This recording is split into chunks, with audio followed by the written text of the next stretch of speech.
All right, so we've done a little balancing and we've added a couple effect units to work with. And the next thing you may want to know about is EQing. We use EQ for a couple things. Either you use it to make your sounds sound better, sound nicer, sound juicier, sound more aggressive, or you use EQ to blend your sounds together, to give each element their own place in the mix. So I guess you could say it's either sound shaping or sound blending, right? So let's dive right in there and start with one of the most important elements in our track, the kick drum. Here's an EQ8, drop it on there, and we'll go see what needs to be done about this kick, if anything, because it's not a rule of thumb that you EQ everything, of course. Let me just loop this part here so we can keep listening to it, and I'll turn on the analyzer.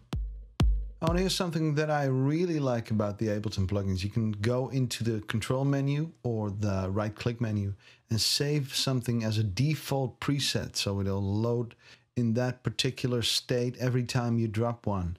So in my case, I've a low cut standard in my EQ8.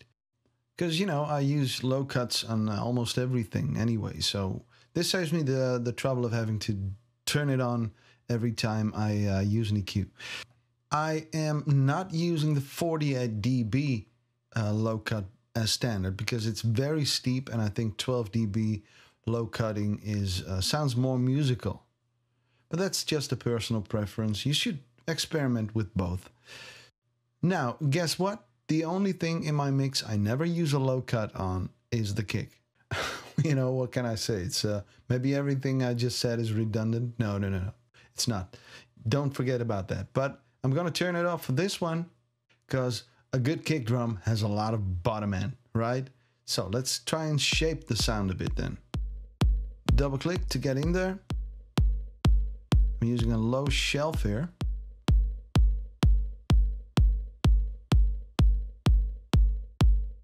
And it's got a nice tick at the in the high end, but it's always, you always have to find a compromise between nice sounding and cutting through the mix. This is the high mids part. This usually contains that nasty high mid frequencies that you don't want.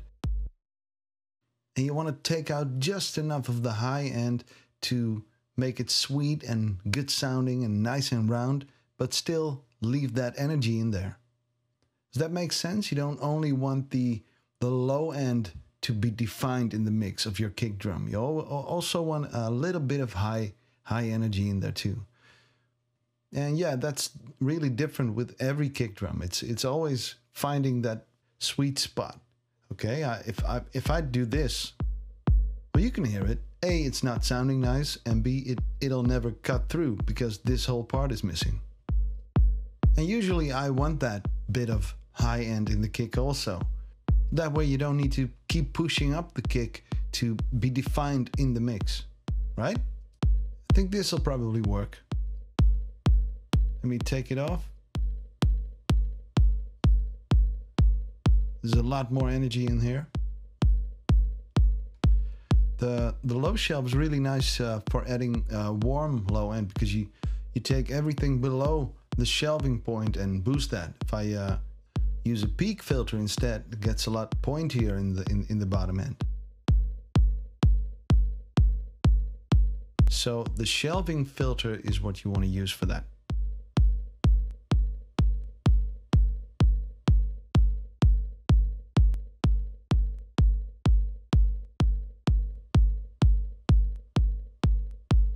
Yeah, I prefer the shelving. And as you can see, I've boosted it around 100 Hz. Okay, so there you go. That was the kick drum. Let's move on to the next video.